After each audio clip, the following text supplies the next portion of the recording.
Mire Lazarov. 10% talent.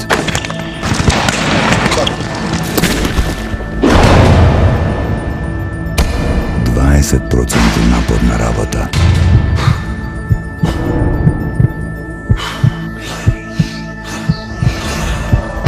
I 70% voda.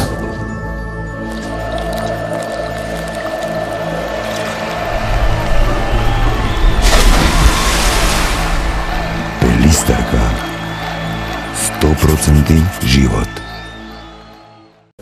Pa sigurno je to da mladi momci imaju jako bitne uloge u svojim timovima, znači u Velenju koji igra Ligu šampiona, isto tako u Celju, i momci koji igraju u inostranstvu imaju jako bitne uloge u svojim ekipama i tu se vidi taj individualni napredak, a kad momci dođu u reprezentaciju onda tu svoju individualnost koju su napredovali moraju da sprovedu kroz tim. I mi gajimo takvu filozofiju i tu se pokazuje, znači naročito se kroz ovo takmičenje pokazalo u mentalnoj čvrstoći. Кога разговаравме со вашите ракометари, велате дека играте како кил на Сердарушиć. Тоа е фантастичен комплимент, нели? Pa mislim da ne igramo još tako, ja bih volio da dođemo blizu toga, ali vidjet ćemo, trudit ćemo se, radit ćemo se, znači velik je to kompliment, ali mislim da mi još nismo još tako blizu toga, treba da se radi, treba da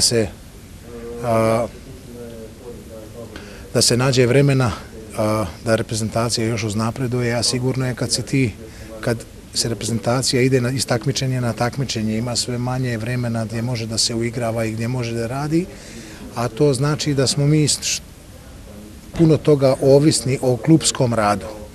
I onda kad mi imamo tih 10 dana, probamo sastaviti to sve u 10 dana, koliko nam uspije, koliko nam ne uspije, pritiski su veliki, očekuje se uvijek nešto više od nas, jako teško smo realni u našim prostorima i onda dođe do nekih zadovoljstva, pa nezadovoljstva, je euforija i tako dalje, ali to je za naš prostor normalno i mi smo navikli s tim da živimo. Истото се случува и кај нас во Македонија, значи тие брзи заклучоци, еуфорија, разочарувања. Како гледате на македонската репрезентација? Веројатно добро познавате од бившите ју простори, скоро сите сме играле меѓу себе и пријателски надпревари и официјални.